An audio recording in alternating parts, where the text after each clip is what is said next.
Les pido, por favor, vamos a empezar con la unidad 3, como decíamos, de hechos y actos jurídicos, y les decía que les pido, por favor, si voy muy rápido o algo no se entiende, me avisan. Los que no tengan micrófono activado, porque no tienen micrófono por alguna razón, escriben en el chat. Yo el chat cuando comparto pantalla no lo veo, pero alguno de sus compañeros con micrófono por ahí me puede dar una mano y leer lo que ustedes escribieron.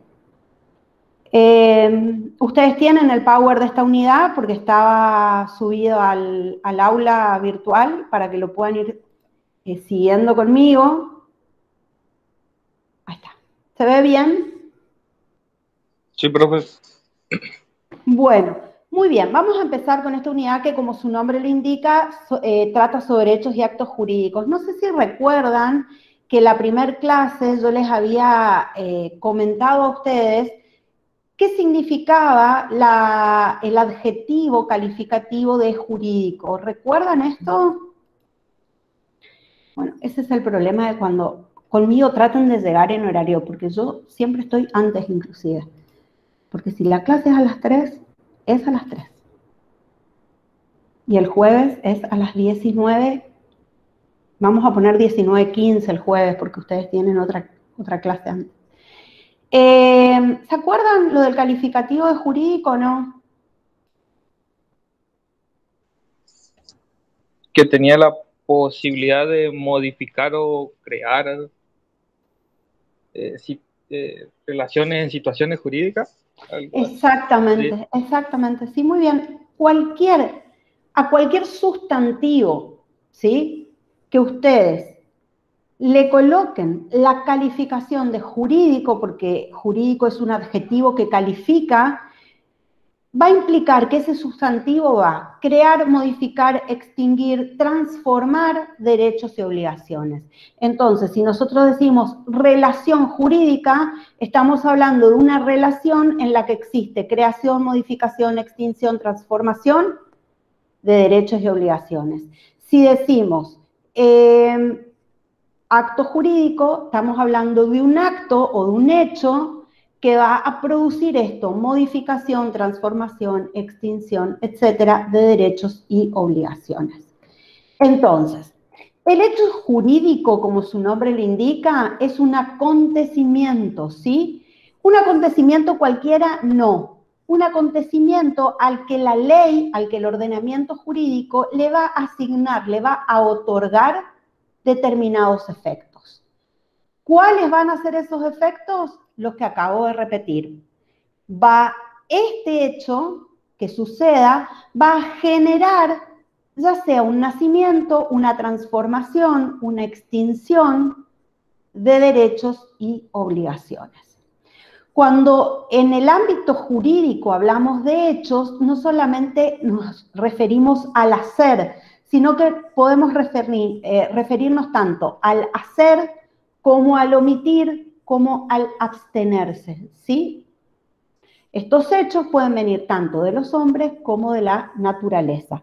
Es decir, los hechos pueden ser tanto humanos como hechos naturales. A ver si viene después. Acá está. ¿Vamos bien? Sí, profe. Bueno, en el ejemplo acá ustedes ven un incendio que sería un hecho, el incendio. Pero si ustedes, por ejemplo, concurren a una empresa y realizan una inspección del estado de las bombas para esas que son de bombeo para el agua y demás, el hecho mismo de ustedes estar en la empresa y realizar esa inspección también es un hecho. No siempre un hecho jurídico tiene que ser una catástrofe, ¿no es cierto? Puede ser algo sencillo que ustedes, por ejemplo, ustedes decían poner un taller mecánico. Les llevan el auto para que ustedes lo puedan reparar. El hecho de estar reparando la mecánica del auto es un hecho jurídico. ¿Estamos? Otro ejemplo, con abstenciones. Ustedes me dijeron que algunos ya cursaron instalaciones eléctricas, ¿no es cierto? ¿Sí? Discúlpenme que son los ejemplos que yo conozco, no es que tampoco tengo tanta gama de ejemplos dentro de lo que es la ingeniería. ¿Sí? Creo que la mayoría no había cursado cuando preguntó la otra vez, profe.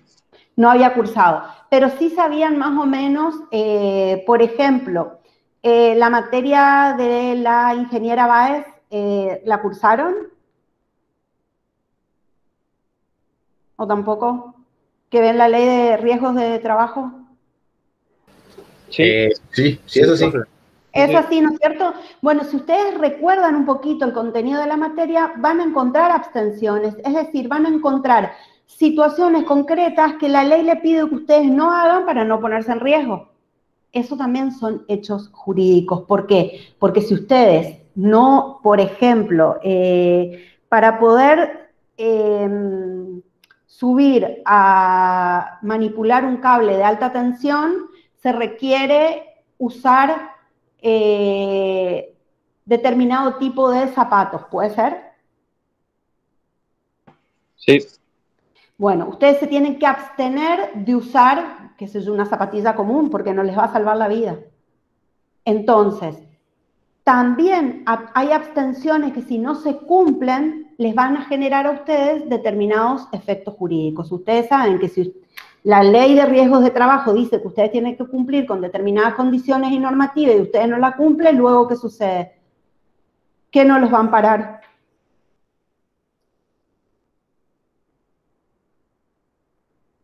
La aseguradora, ¿sí? La aseguradora no les va a cubrir aquel hecho que haya ocurrido si ustedes no cumplen con determinada normativa.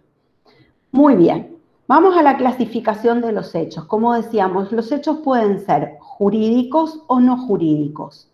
¿Cuáles son los hechos no jurídicos? Los que no producen ningún efecto. Por ejemplo, si yo en este momento me pongo a llorar desconsoladamente, es un hecho, pero no produce ningún efecto jurídico.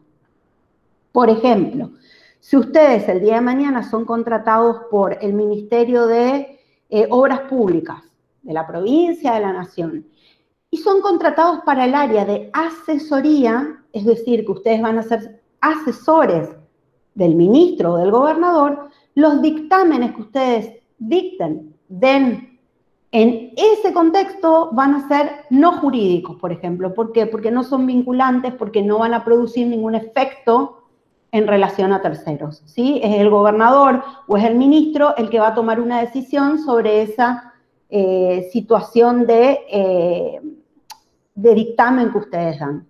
Entonces, los hechos pueden ser jurídicos, que son aquellos que producen nacimiento y extinción de derechos y obligaciones, o no jurídicos. Los hechos jurídicos pueden ser naturales, externos, no humanos, es decir, no hay ninguna intervención del hombre, o pueden ser humanos. ¿Cuáles se les ocurren como ejemplo de hechos naturales?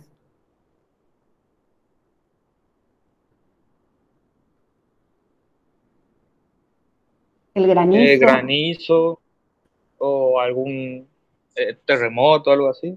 Sí, perfecto. Inundaciones, cualquier situación que es un hecho de la naturaleza que va a producir, en definitiva, consecuencias jurídicas. ¿Por qué? Porque puede dañar patrimonio, puede dañar una casa, puede dañar un auto, puede ser que en una inundación sea de tal magnitud que haga daño a una persona, que una persona se pueda ahogar. Entonces, hay hechos de la naturaleza que producen efectos jurídicos.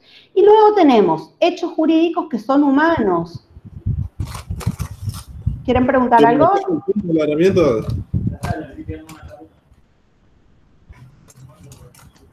¿Quieren preguntar algo? Se les abrió el micrófono nomás. Parece que se le activó nomás el micrófono. Ah, bueno. Ahí está. Bueno, los hechos humanos obviamente son aquellos en los que hay intervención del hombre. Si hay intervención del hombre, entonces podemos dividir los hechos humanos en voluntarios e involuntarios. Como su nombre lo indica, involuntarios son aquellos en los que no interviene la voluntad de la persona.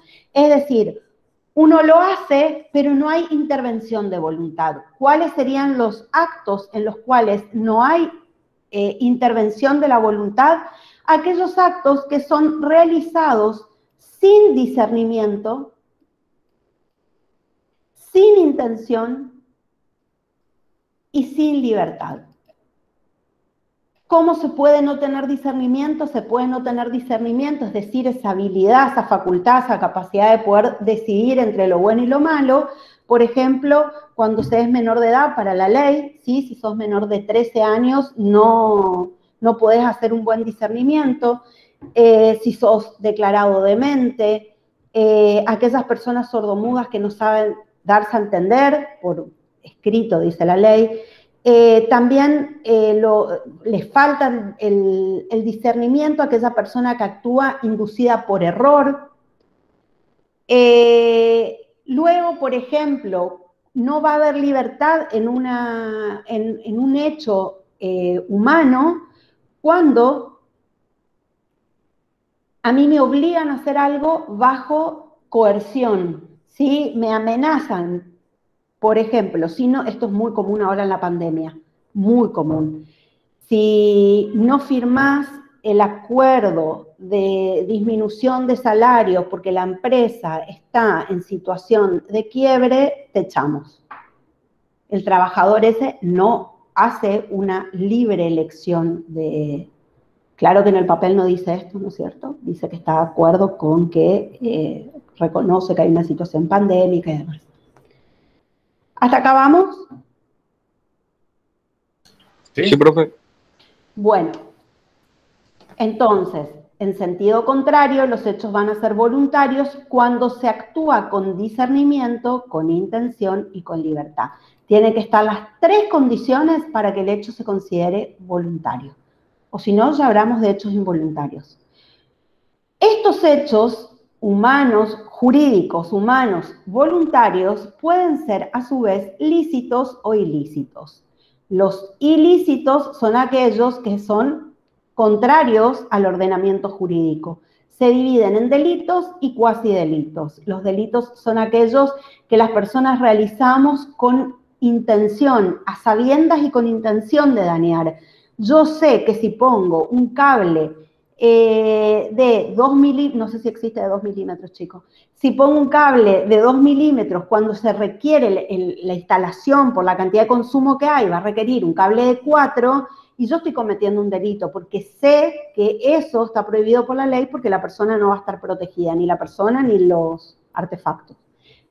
Cuasi delito es cuando actúo con negligencia, impericia o imprudencia. Es decir, no tuve la intención de provocar un daño ni de infringir la ley, pero porque actúo negligentemente, sin los cuidados necesarios, imperitamente, sin las reglas que el arte de mi profesión me enseñó a mí que yo debo actuar, entonces termino provocando un daño y eso se llama cuasi delito. Se relaciona esto con las nociones, la de delito se relaciona con la noción de dolo y el cuasi delito se relaciona con la noción de culpa.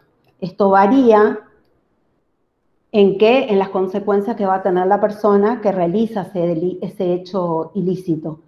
Si es con dolo va a tener consecuencias más gravosas y si es con culpa las consecuencias son menos gravosas.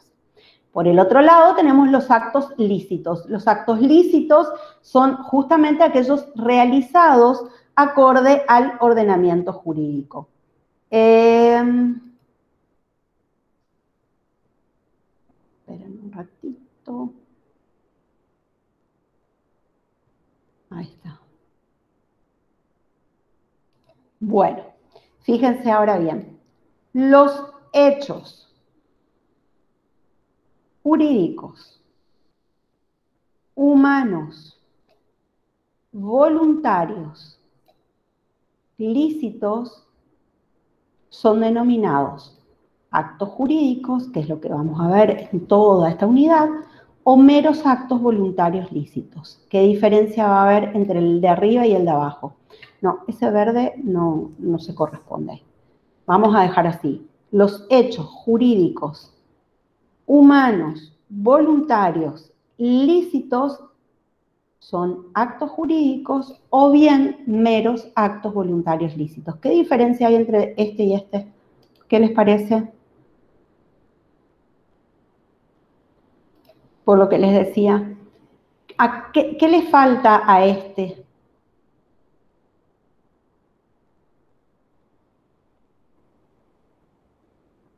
Que sean jurídicos. Exactamente, exactamente. No tienen el calificativo de jurídicos, ¿por qué? Porque no son actos que van, en definitiva, a provocar ninguna consecuencia, ¿sí? Son actos que son voluntarios, son lícitos, pero no tienen consecuencias jurídicas.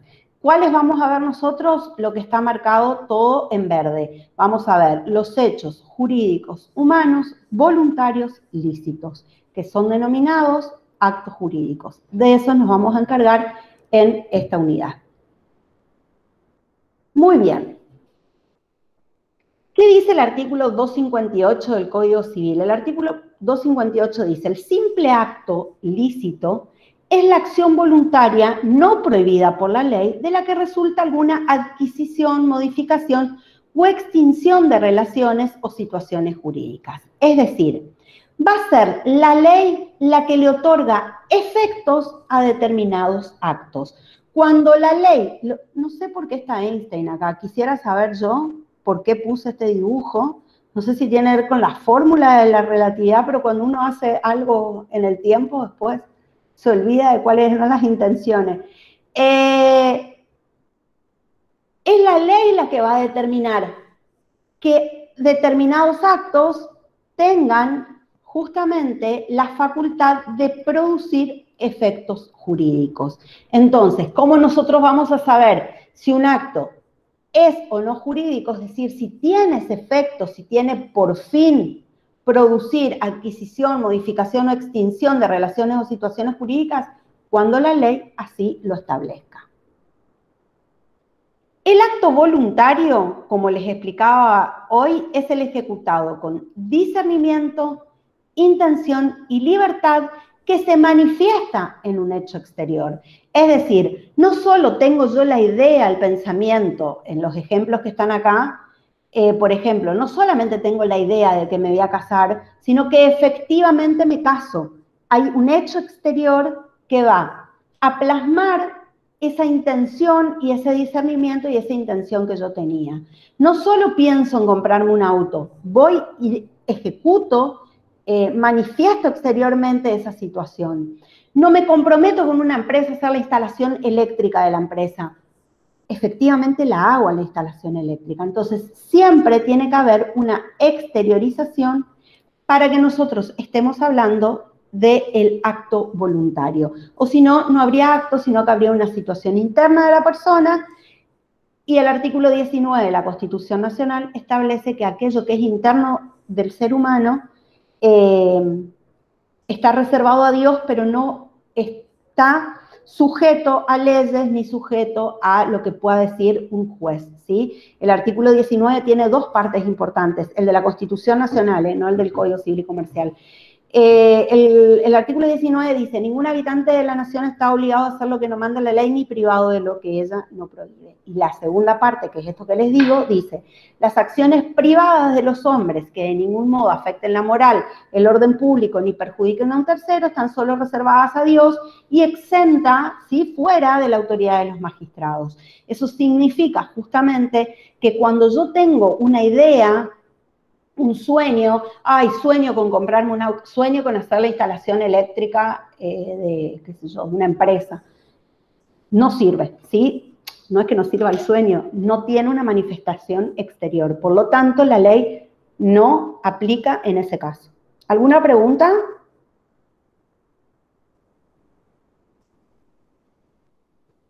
De momento no. Bueno, seguimos entonces. Como les explicaba hoy, los actos voluntarios, para ser justamente así, voluntarios, que exista voluntad, tienen dos requisitos necesarios. Elementos internos, que son el discernimiento, la intención y la libertad, y el elemento externo, que es el hecho exterior o la exteriorización. Es el discernimiento, es la madurez intelectual para razonar, para comprender y valorar el significado de los actos y las consecuencias de esos actos. Por eso la ley entiende que los menores de 13 no tienen discernimiento para la realización de actos lícitos. Sin embargo, para los actos ilícitos, la ley considera que una persona a partir de los 10 años ya es consciente de aquello que es malo o que puede dañar. Fíjense la diferencia que hay entre una situación y la otra. Entonces, el discernimiento tiene que ver justamente con que uno pueda hacer una discriminación, por eso el dibujito tiene esta intención de que tengo muchos caminos, ¿cuál elijo? ¿Cuál es el camino que no va a producirle daño a otro, que es la máxima más importante del derecho, ¿sí? Alterum non ladere se llama, cuando los abogados queremos hablar, hacernos que hablamos, porque yo no tengo ni idea de lo que es latín, sé alguna frase que me enseñaron en la facultad, es no hacer daño a otro, ¿sí? Ese es básicamente el primer principio. Y después voy a entender también las consecuencias de mis actos. Ustedes dirán, ¿pero consecuencias malas? No, consecuencia es, si yo compro una moto en cuotas, una consecuencia es que yo todos los meses tengo que ir a pagar las cuotas. Y es una consecuencia jurídica, ¿sí? Porque si no pago la cuota, luego me pueden sacar la moto, me pueden embargar mi sueldo. La intención es el propósito de realizar el acto. La intención tiene la gran característica de que es la correspondencia entre lo que entendí y lo que voy a hacer. Hay una unión, una coherencia entre lo que comprendí y en definitiva estoy por hacer. A ver si puedo salir de acá.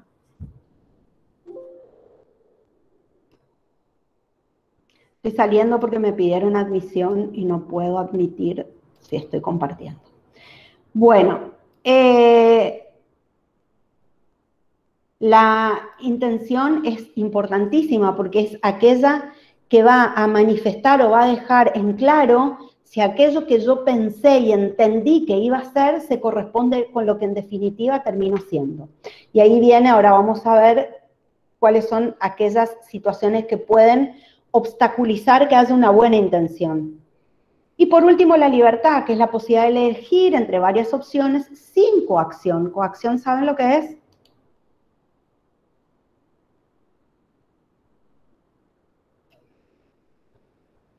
Entiendo que no. ¿Cómo lo dijo? Si saben lo que es la coacción.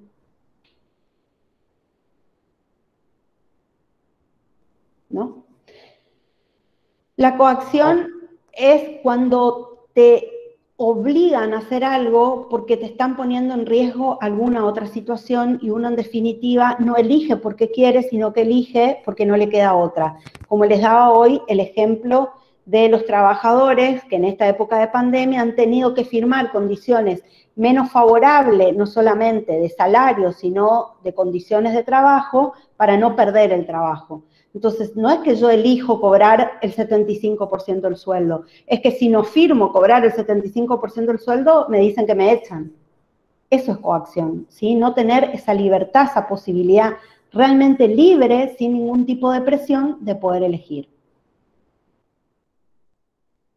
¿Cuáles son los elementos externos? Decíamos la manifestación de la voluntad. ¿Se acuerdan que vimos este cuadrito? Que para que el acto sea voluntario tiene que tener elementos internos, que son estos tres, y el elemento externo, que en definitiva es el hecho exterior. Dice el artículo 262, los actos pueden exteriorizarse oralmente, por escrito, por signos inequívocos o por la ejecución de un hecho material. ¿Sí? Es decir, oralmente, cuando estoy expresándome, hablando, por escrito, cuando directamente hay un papel escrito donde se determina qué es lo que quiero hacer, por signos inequívocos, este ejemplo que está acá es el de una subasta. En la subasta, levantar la mano es un signo inequívoco que yo acepto la apuesta, acepto la postura, creo que se dice, no, yo no sé mucho de cómo se manejan los remates, pero cuando van diciendo quién da más y se levanta la mano, el levantar la mano implica una manifestación de voluntad. O la ejecución de un hecho material concreto. No había ninguna cuestión verbalizada, pero yo directamente fui, hice el hecho, ¿sí? Directamente ejecuté ese hecho, sin que medie previamente ni un discurso, o sea, ni algo verbal, ni algo escrito, sino que mi vecino se fue de vacaciones, resulta ser que la canilla que está fuera en la casa está perdiendo, entonces directamente entro a la entradita y le arreglo la canilla. Es un hecho material, o sea, concreto, que pasó, que yo realicé. Y es una exteriorización de la voluntad. No me quedé en mi casa pensando qué pena cómo pierde la canilla del vecino. La manifestación tácita de la voluntad resulta de los actos por los cuales se la puede conocer con certidumbre. El ejemplo que está ahí es la entrega de un pagaré. ¿Ustedes saben lo que es un pagaré? Una firma de un documento por el cual yo me comprometo a pagar una suma de dinero, ¿sí? Si yo les presto a ustedes 100 pesos, les doy los 100 pesos y les digo, bueno, me firman un pagaré. Es este papel donde ustedes ponen su firma y si ustedes para la fecha de cobro del pagaré no me pagan, yo puedo ejecutar ese pagaré. Es decir, puedo ir a la justicia y pedirle al juez que, por ejemplo, les embargue el sueldo. La manifestación tácita de voluntad sería cuando yo, por ejemplo, renuncio, digo, no me puede pagar, le voy a perdonar lo que le presté, no importa, está en una mala situación, y le entrego ese documento. Al entregarle ese documento, manifiesto tácitamente mi voluntad de que no te voy a volver a cobrar porque no tengo ya elemento con el cual cobrarte. Como excepciones, dice, carece de eficacia cuando la ley o la convención exigen, pero así expresamente, una manifestación expresa. Cuando la ley o algún acuerdo de partes establece que para que se entienda X, tiene que haber una manifestación externa de voluntad, ningún acto tácito se va a entender como un acto voluntario. Y el silencio, como manifestación de la voluntad, en el derecho civil y comercial, tiene otras connotaciones en el derecho administrativo, pero en el derecho civil y comercial, el silencio no es como esta frase que conocemos que dice el que calla, otorga. El que calla no siempre otorga, salvo que la ley, la voluntad de las partes, o los usos y costumbres así lo prevean, ¿sí? Esto significa que yo no puedo tomar el silencio ni como un sí ni como un no, porque no es manifestación de voluntad, excepto que la ley así lo determine, que es lo que pasa en el derecho administrativo, donde es la ley la que le otorga al silencio de la administración una denegación tácita.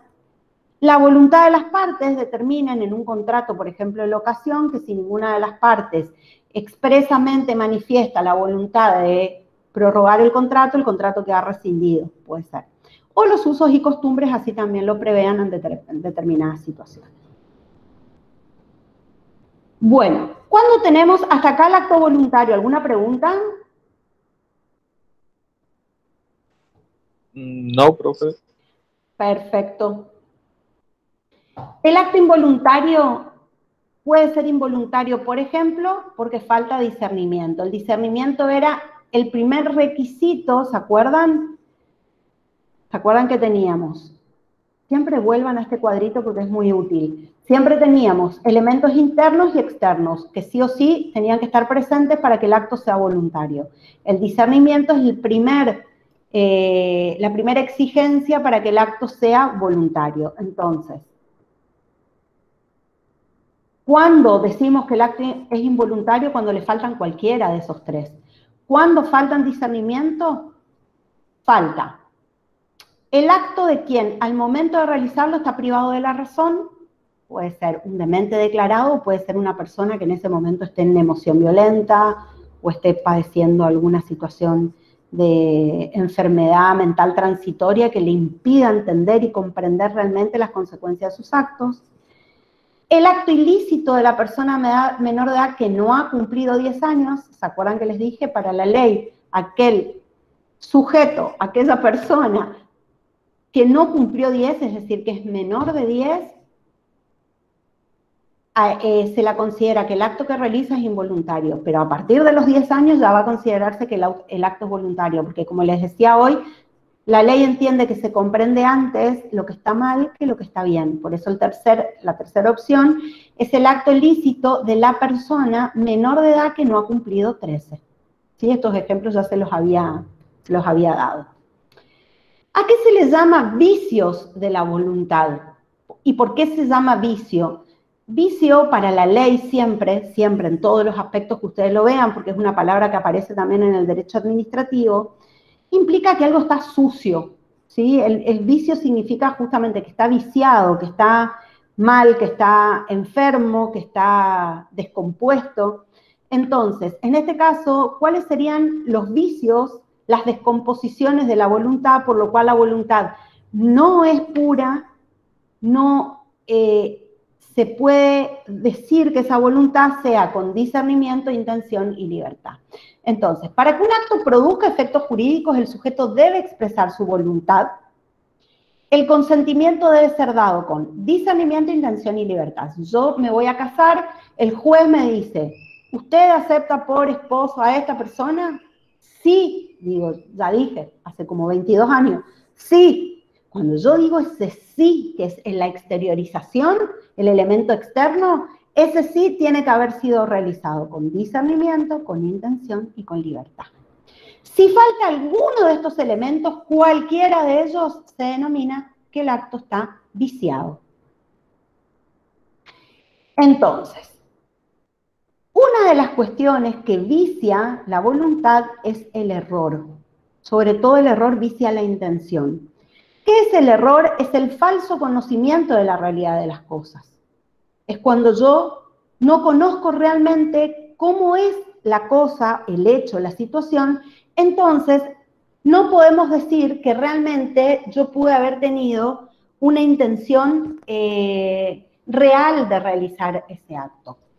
El error puede ser de hecho o de derecho, de cualquiera de las dos situaciones. Obviamente que el error de hecho va a ser un error sobre situaciones concretas que pasan en la vida cotidiana. En cambio, el error de derecho va a ser un error acerca de cuál era la ley aplicable a la actividad que yo quería realizar. Siempre les cuento, todos los años cuento lo mismo, que cuando con César compramos nuestro primer auto, fuimos al mecánico y ninguno de los dos entiende auto, porque César es eléctrico, no es mecánico. Digo, de la parte eléctrica, no de la parte mecánica. Y estábamos los dos tan contentos, el auto era un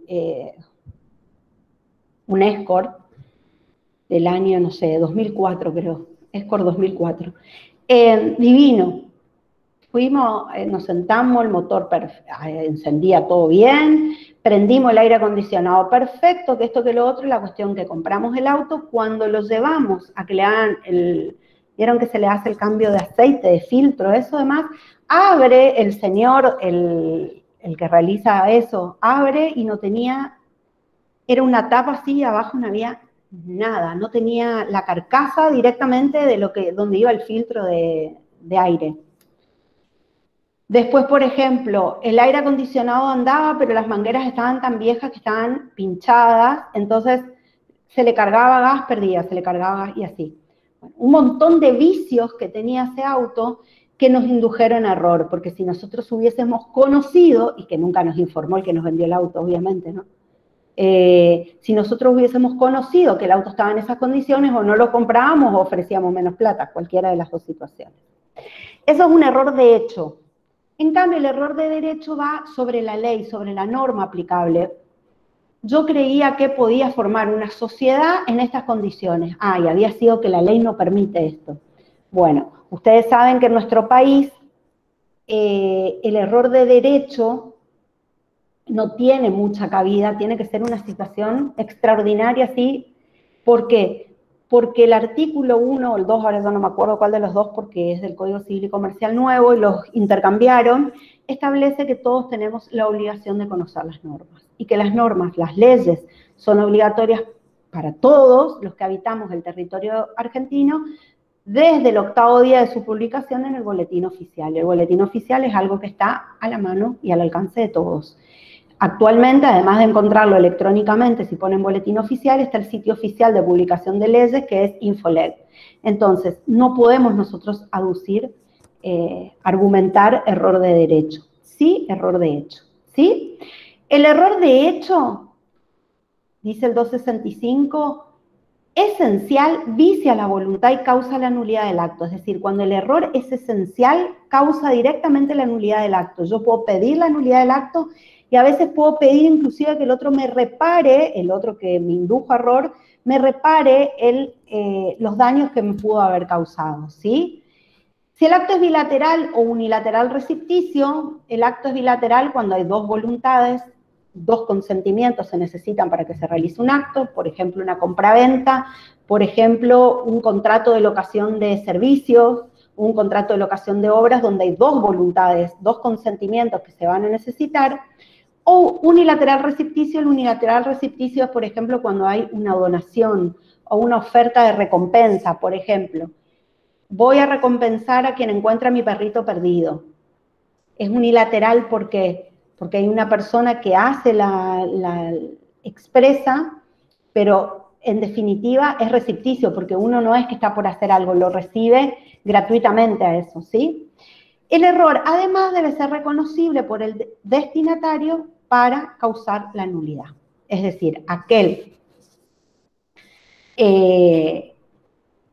las personas involucradas, digamos, en ese acto, por eso es bilateral o unilateral recepticio, el error debe ser justamente reconocido por el destinatario de ese acto para poder causar la nulidad del mismo. Si no era reconocible, entonces no causa la nulidad del acto. El error de hecho, decíamos, puede ser esencial, que se refiere a elementos del acto que se han tenido en cuenta al momento de celebrar el acto. Si yo voy a comprar un auto, voy a comprar un auto para que ande, no para que no ande, ¿sí? Entonces, ustedes lo van a encontrar mucho esto en su profesión. Cuando ustedes compran determinado tipo de cable, determinado tipo de caño, determinado tipo de, no de llaves, sino de los interruptores diferenciales, un error. Si ustedes tienen una casa que el consumo es X, ustedes van a necesitar sí o sí un interruptor diferencial que sea acorde a ese consumo, por ejemplo. No les va a servir si le venden otro que tiene una protección más baja.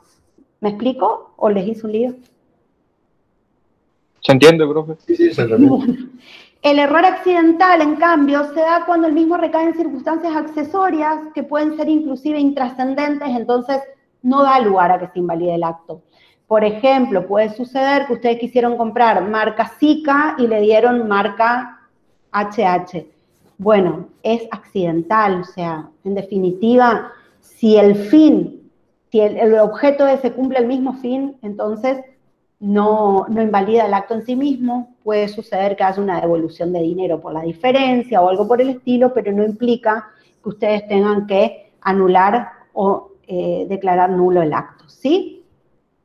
Y el error de cálculo no da lugar a la nulidad del acto, sino solamente a la rectificación, salvo que sea determinante para el consentimiento. Supongamos que a ustedes los van a contratar para que hagan el plano eléctrico de una casa y luego la instalación eléctrica. Y resulta ser que ustedes hacen el cálculo de todo lo que es la instalación, la mano de obra y demás, y pasan 1.000.000 de pesos. En los hechos después, en realidad, ay no, fue un error. Los contratan y ustedes se fijan que hicieron mal un cálculo y dicen, no era 1.000.000, era 1.500.000. Ese tipo de error puede llegar a dar lugar a que se anule el acto porque va a ser determinante el consentimiento. Si una persona dice, hasta acá puedo llegar, hasta acá puedo pagar, si no es de esa magnitud, permite que el que tuvo el error lo rectifique, simplemente, ¿sí? Lo cambie, lo modifique. Ustedes se van a encontrar con errores de cálculo, no en la parte monetaria solamente, sino justamente en la parte de proyectos, ¿sí? El dolo como vicio de la voluntad. ¿Qué les contaba hoy del dolo? ¿Se acuerdan? Que ya no es, fue sin querer. El dolo implica la intención de la persona de provocar un daño en el otro. Por eso dice, el dolo es la aserción de lo falso, aserción es aseverar lo falso contar lo falso o la disimulación de lo verdadero. Hay dolo cuando yo, que es lo que nos pasó con el auto, porque el hombre que nos vendió el auto sabía de memoria que ese auto estaba en esas condiciones. Entonces, disimuló lo verdadero, porque nunca hubo una aserción, nunca nos dijo, ay, la calefacción anda perfecta, que sería aseverar lo falso. Pero disimuló lo que era verdadero, ocultó, ¿sí? El dolo puede ser esencial y causa la nulidad del acto si es grave. Acuérdense que esencial implica que fue determinante para que el acto se realice. Acá, es determinante de la voluntad, causa un daño importante y no ha habido dolo de ambas partes, porque si hubo dolo de ambas partes, uno pierde la posibilidad de reclamar. Y el incidental es el engaño que sin determinar la realización del acto ha logrado que la víctima consienta determinadas condiciones que son un poco más onerosas para ella, ¿sí? No afecta en sí misma la validez del acto, pero le da lugar a la persona que se sintió afectada de poder querer reclamar daños y perjuicios. No va a anular el acto, pero puede reclamar daños y perjuicios, ¿sí?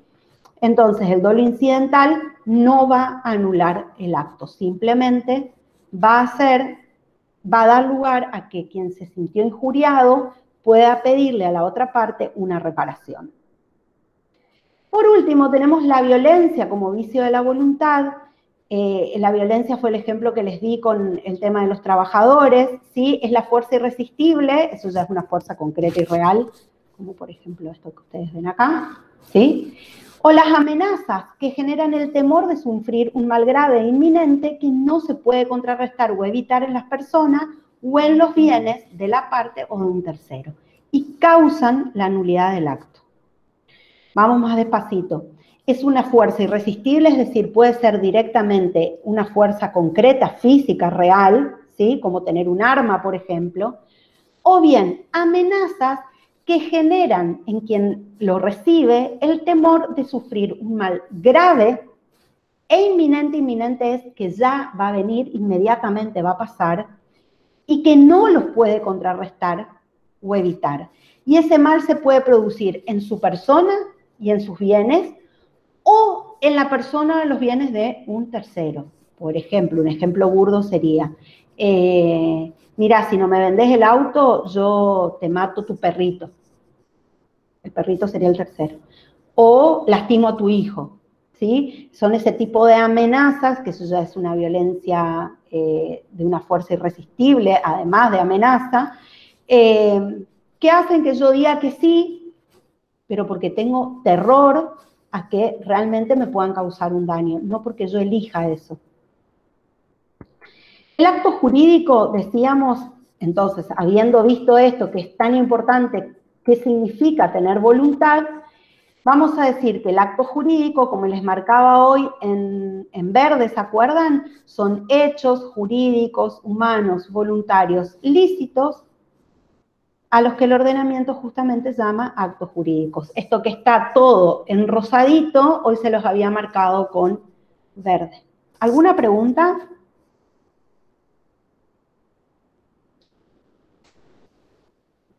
No, profe. Muy bien. El acto jurídico tiene elementos esenciales. Ya estamos hablando específicamente de lo que son los actos jurídicos. Para que el acto jurídico sea válido, tiene elementos esenciales. Esos elementos, hay dos tipos de elementos, esenciales y modales o no esenciales. Los esenciales son aquellos elementos que deben estar sí o sí o el acto es inválido. Entonces tenemos el sujeto, el objeto, la causa y la forma. El sujeto son las personas que van a intervenir en ese acto jurídico. ¿Cuál es la condición para que el acto sea válido? Que las personas sean capaces. La capacidad la vieron ustedes en la clase anterior, así que no me voy a meter con eso, pero básicamente fíjense que recién vimos que aquellas personas menores de edad son incapaces, por lo tanto no podrían ser sujetos de un acto jurídico, excepto los mayores de 13 años que pueden hacer pequeños actos, como por ejemplo hacer una compra en un supermercado o en un kiosco. El objeto de los actos es la materia, el contenido sobre el cual va a recaer ese acto, ¿sí? Y a la cual tiende la voluntad del sujeto. El objeto de un acto jurídico puede ser hacer la instalación eléctrica, hacer un plano eléctrico, hacer un proyecto de instalación de un lugar, realizar el proyecto de un motor especial para una función específica que le requieren, ¿sí? La causa es la finalidad, ojo con eso porque uno tiende a relacionar causa con fuente. La causa es la finalidad, el fin querido por los sujetos al realizar el acto. ¿Qué finalidad tenía yo cuando yo quería realizar ese acto? Por ejemplo, compré un auto para usarlo como remis. O compré un auto para tenerlo como un medio de movilidad de la familia, ¿sí?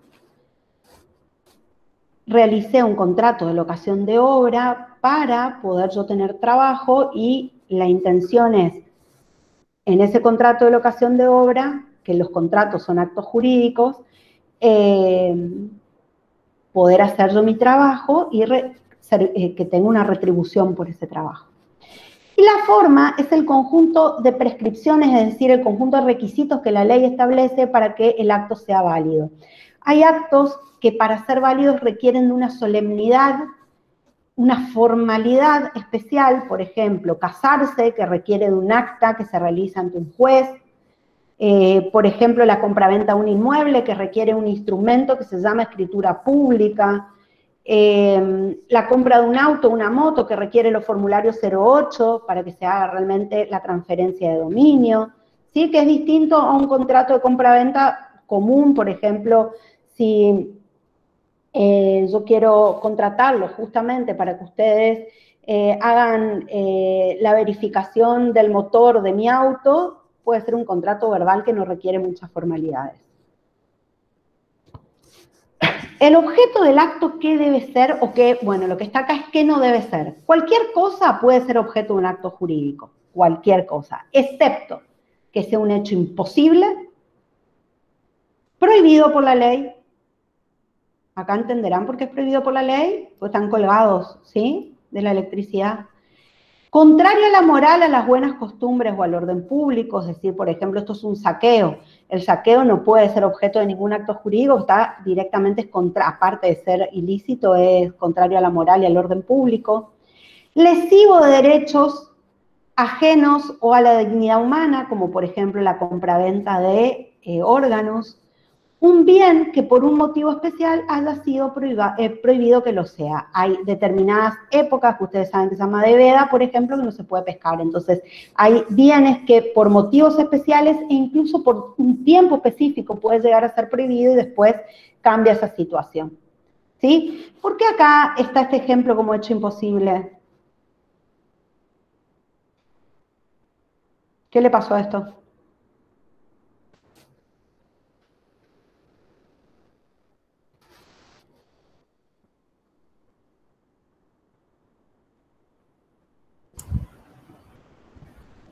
Parece un tablero destruido, digamos. Entonces, ¿sirve que le venda eso a alguien? Y para venta o reparación, imposible cambio podría ser. ¿No es cierto? Depende de la situación o el acto, digamos. Es imposible que yo venda algo que está en ese estado. Lo puedo vender, pero el acto va a ser nulo en el sentido de que la otra persona va a sentirse directamente estafada, ¿sí? Sí. Perfecto. Muy bien. Bueno, la causa, gracias. La causa es el fin inmediato, por eso les decía, recuerden de relacionar causa con fin, ¿sí?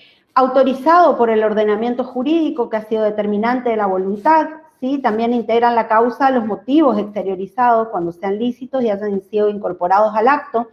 Cuando los motivos son expresamente incorporados al acto, es muy común esto ver en los contratos de alquiler. Si ustedes ven, si tienen la posibilidad de ver, o si no yo les puedo buscar algún contrato de locación, van a ver que hay un punto que siempre dice destino de la locación.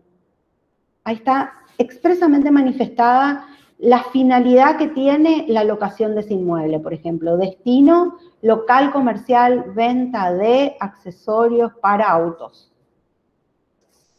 Destino, locación de inmueble para vivienda. Entonces ahí se exterioriza expresamente la causa para la cual uno tuvo en mira realizar ese acto jurídico.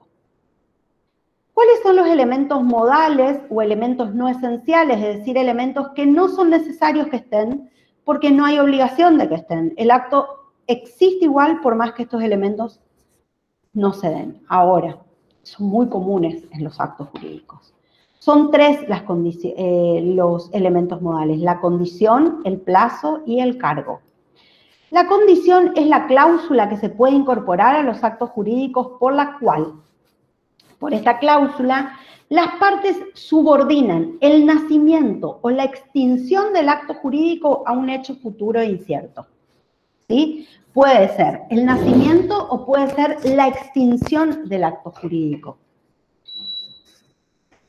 Por ejemplo, te presto mi código civil y comercial hasta que rindas y apruebes ingeniería legal. Es un hecho futuro e incierto. Futuro porque ustedes recién están cursando, e incierto porque no sabemos si aprueban o no la materia, que pueden no aprobarla porque decidieron dejar de cursarla, no porque no la puedan aprobar. Entonces, es un hecho futuro e incierto, al cual subordinamos las partes la condición de que yo te preste el libro. Entonces, si yo digo, te presto el Código Civil y Comercial hasta que apruebes ingeniería legal, una vez que apruebe ingeniería legal, ¿qué pasa? Debe devolver el código. Me tiene que devolver el código. Entonces, lo que sucedió fue una resolución. Una vez que aprueban ingeniería legal, se resuelve, se termina el acto jurídico, porque lo devuelven al libro. Eso se llama condición resolutoria. ¿Sí? Eso significa justamente subordinar, en este caso, la resolución del acto a un hecho futuro e incierto. El hecho futuro e incierto es la aprobación de la materia. Ahora, vamos a otro ejemplo. El día que te recibas de ingeniero, no sé si electromecánico o mecánico, cualquiera de las dos, no, porque deben haber alumnos de las dos carreras. El día que te recibas de ingeniero electromecánico, tenés un puesto en mi taller mecánico, como jefe de supervisión. ¿Cuál es el hecho futuro incierto en el ejemplo?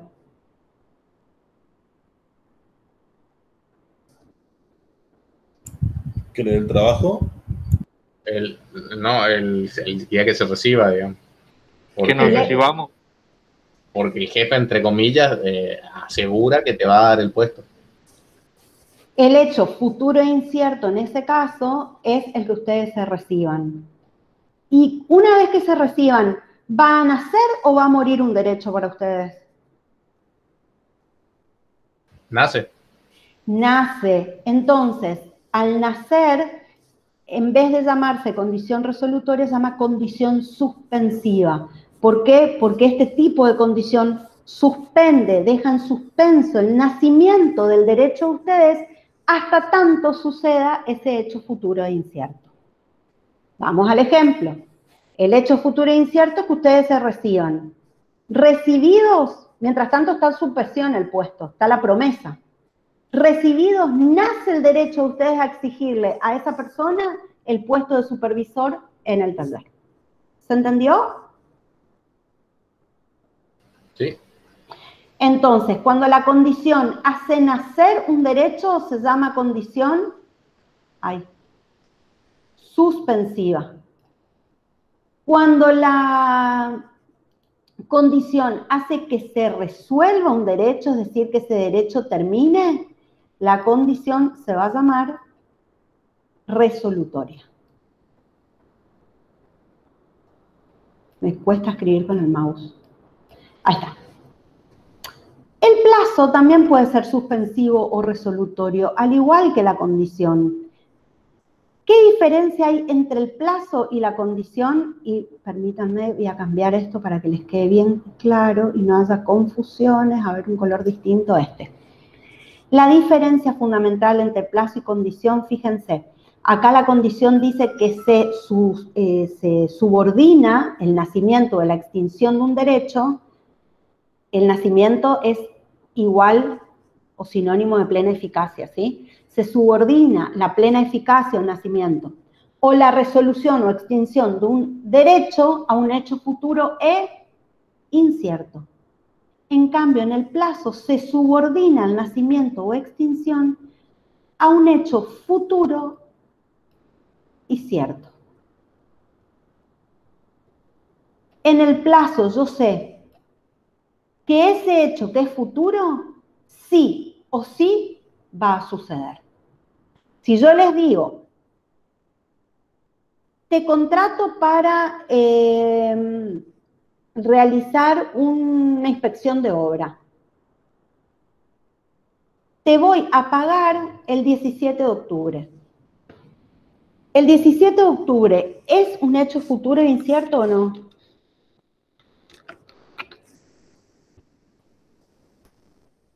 Estamos a 22 de marzo.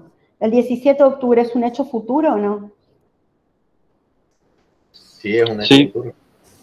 Pero es cierto, porque el 17 de octubre va a llegar.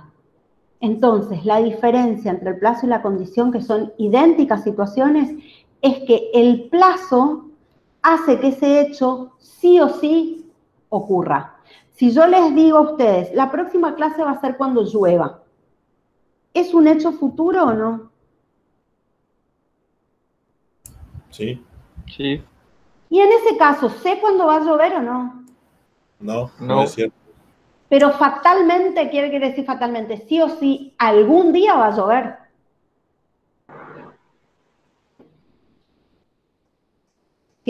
En ese caso, a pesar de que yo no conozco el día y la fecha, la hora, quise decir, el día y la hora en que va a llover, sí sé que en algún momento va a volver a llover. Entonces estamos hablando de plazo y no de condición. ¿Se entendió la diferencia? Sí, profe. Bueno, y por último tenemos el cargo, que el cargo es una obligación accesoria que se le impone a quien adquiere un derecho. En general, el cargo no impide que nazca o se resuelva el derecho, ¿sí? Excepto que sea estipulado específicamente de esa manera. Por ejemplo, yo les digo, mira, yo te voy a dar el puesto de supervisor, pero con el cargo, con esta obligación accesoria, de que vos todos los viernes tengas que hacer un curso de capacitación. ¿Sí? Y por ahí ustedes no es lo que más quieren hacer, pero es un cargo. Es decir, es una obligación accesoria que se impone a alguien que va a adquirir un derecho. ¿Se comprendió? ¿Sigo? Sí, profe. Sí. Bueno, y forma es el conjunto de prescripciones, como les decía hoy, de formalidades, de requisitos que la ley establece en cuanto a las solemnidades que deben cumplirse o no al tiempo de la formación de un acto jurídico. Fíjense, acá hay una partida, puede ser, no la veo, pero acá dice una sola persona, así que puede ser de nacimiento o de defunción. Es una forma solemne que exige la ley cuando una persona se casa, cuando una persona nace, cuando una persona fallece. No se puede realizar esa constatación en cualquier tipo de formulario. Tiene que ser inscripto cualquiera de esas situaciones, nacimientos, divorcios, fallecimientos, en el registro civil y capacidad de las personas. La compra de un inmueble que tiene que ser hecho por escritura pública, como es el otro caso, el otro ejemplo, ¿sí? Son solemnidades que la ley exige y si no se realizan de esa forma, el acto no es válido. Es decir, si yo me caso con alguien de palabra o escribiendo en un papelito, no estoy casada, ¿sí? La ley considera que eso no es un casamiento. Y si yo te vendo un inmueble y ese inmueble no es registrado mediante una escritura pública donde está la traslación de dominio, que yo te paso, que yo soy el dueño, te traspaso ese inmueble a vos, y luego esa escritura pública va a ser inscripta en el registro de la propiedad inmueble, entonces no existe para el derecho tal venta. Decimos que la forma de los actos jurídicos es cómo se van a exteriorizar lo que habíamos dicho al principio. A ver acá. ¿Sí? El elemento interno, que eran esto, pero tenía que haber un elemento externo que era un hecho exterior. Entonces, la forma de los actos jurídicos, en general, como principio general, es libre. Podemos realizar nuestros actos jurídicos, nuestros acuerdos, de la manera que consideremos, exceptuando aquellas formas que están expresamente previstas por la ley. Si la ley no designa una forma determinada para la exteriorización de la voluntad, las partes pueden utilizar la que estimen conveniente, ¿sí? Las partes pueden convenir una forma más exigente, inclusive, que la impuesta por la ley, pero esto no es un principio absoluto. ¿Por qué? Porque hay tanto una situación de excepción, porque hay veces que la ley exige determinadas formas, y porque además también la ley permite que las partes, aunque la ley no lo exija así, establezcan una formalidad. Supongamos que yo te quiero vender un reloj antiguo, y vos me decís, bueno, te pago nomás. Y yo te digo, no, por las características de esto, yo quiero dejarlo bajo escritura pública. Son elecciones que pueden hacer las partes, ¿sí? La expresión escrita puede tener lugar por instrumentos públicos, que los instrumentos públicos son aquellos que realizan, ya sean los escribanos públicos o aquellos funcionarios del Estado que tienen la autorización suficiente como para actuar en ese sentido. Por ejemplo, cuando uno se casa, el acta de matrimonio es un instrumento público. Cuando uno anota un bebé recién nacido, el acta de nacimiento es un instrumento público. O por instrumentos particulares, que es un contrato entre particulares, que pueden estar firmados o no firmados, excepto en aquellas situaciones en que se exija una determinada forma, ¿sí? Hoy, como está la situación, que la pandemia ha agilizado un montón de cambios, existen también las formas digitalizadas, ¿sí? Donde existe la firma digital, donde existen determinados formularios que son tenidos como instrumentos, que uno los tiene que rellenar por internet. Eso todavía no está bien, no está legislado, ¿sí? No hay ley específica a todo esto. Y por último vemos la prueba de los actos jurídicos. La prueba de los actos jurídicos ya no es, fíjense, un requisito esencial. ¿Se acuerdan cuáles eran los requisitos esenciales de los actos? Eran 4. Los llevo acá, para que se acuerden. Estaríamos en el pizarrón, iría de un lado a otro, pero bueno, dado que no sucede eso, uy, me fui. Si ven, atájenme que paro. ¿Dónde están los elementos esenciales? Acá. Sujeto, objeto, causa y forma. Esos son elementos esenciales. La prueba ya no tiene que ver con la existencia del acto, sino que la prueba tiene que ver con aquellos elementos que pueden demostrar la existencia y el contenido del acto jurídico. Es lo que uno denomina jurídicamente así, prueba, ¿sí? Cuando uno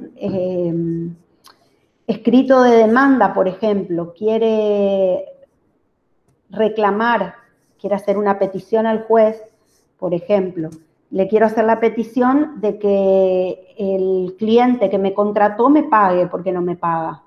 Bueno, el juez no me va a dar la razón porque yo digo, ¿qué tengo que presentarle al juez para que el juez diga, ah, mira, esta persona tiene razón, parece?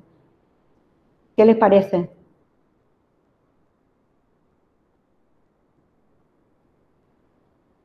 Pruebas. Pruebas. ¿Y qué tipo de pruebas puedo presentar? Ustedes fueron a fueron contratados por Toyota, ¿sí? Para que hagan alguna supervisión y resulta ser que Toyota no les pagó. ¿Qué pruebas pueden presentar en ese caso? ¿Qué se les ocurre? Un contrato o algo que haya firmado. Perfecto. Ahí estaríamos ante una prueba documental, de documento, ¿sí? De documentación. Puede ser un contrato, puede ser un plano eléctrico, puede ser alguna folletería que tenga que ver donde, por ejemplo, está el nombre de ustedes en esa folletería, ¿sí? Eso es una prueba documental. Supongamos que no tenían ningún contrato. ¿Qué otra cosa pueden mostrar en el ejemplo ese que yo les di?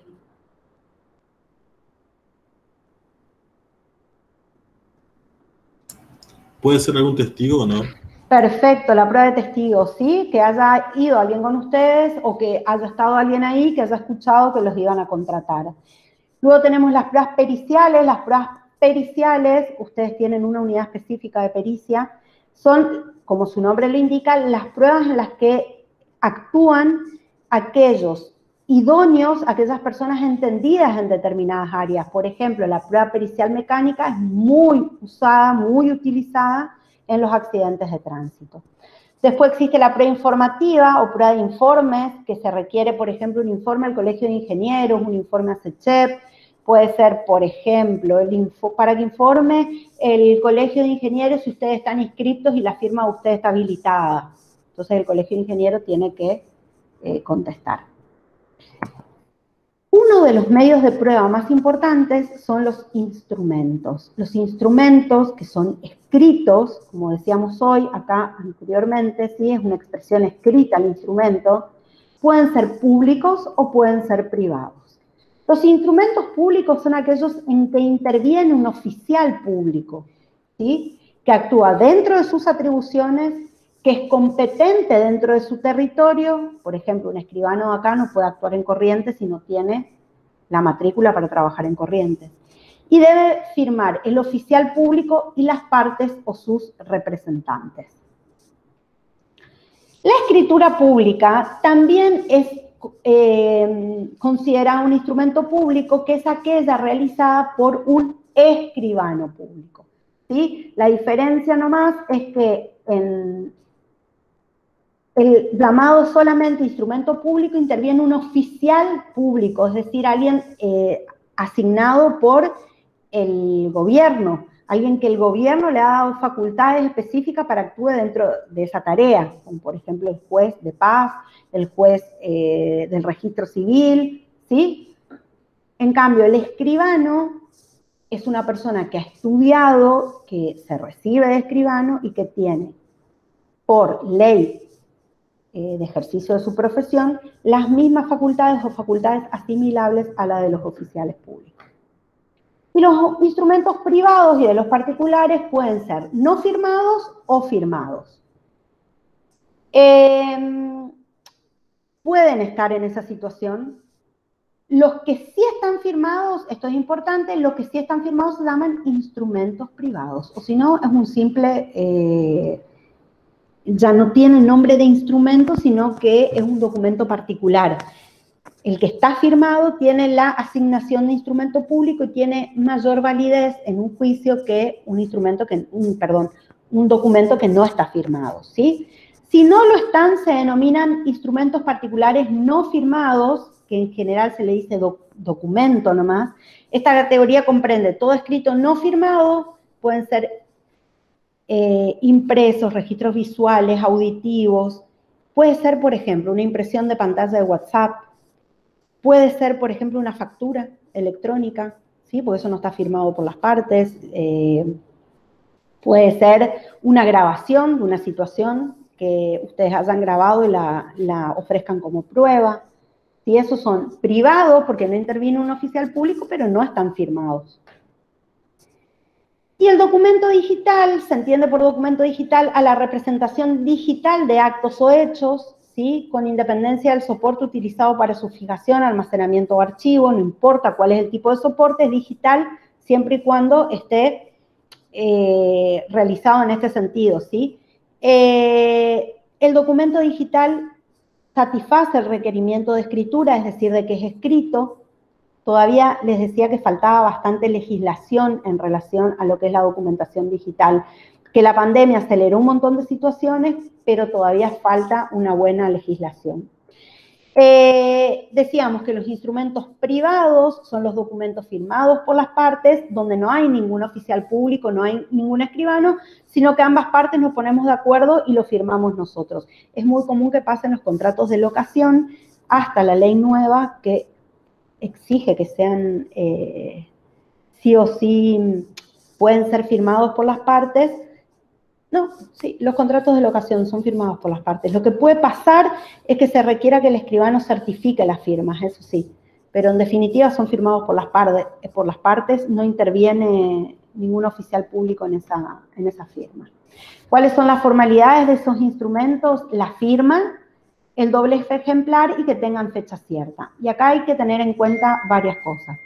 Para que la firma sea cierta, para que uno diga esta es mi firma y no haya lugar a dudas, ahí es donde interviene el escribano con la certificación de firma.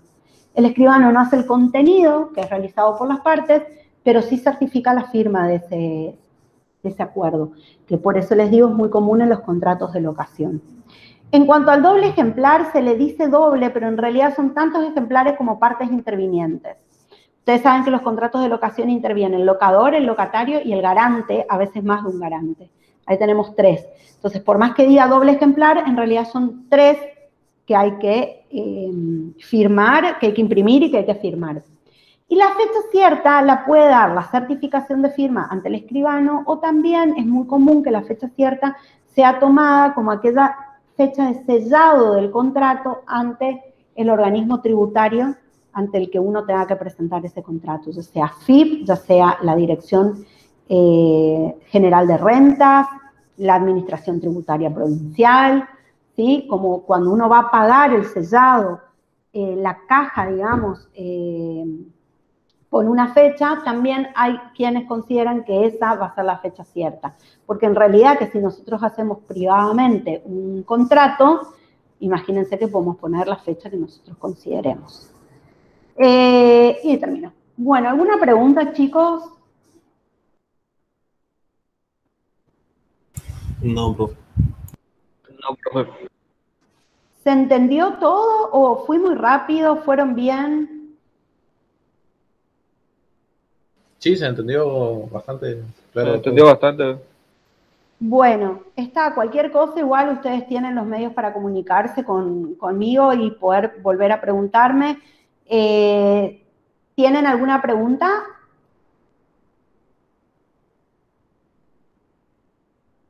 Bueno, voy a detener la grabación.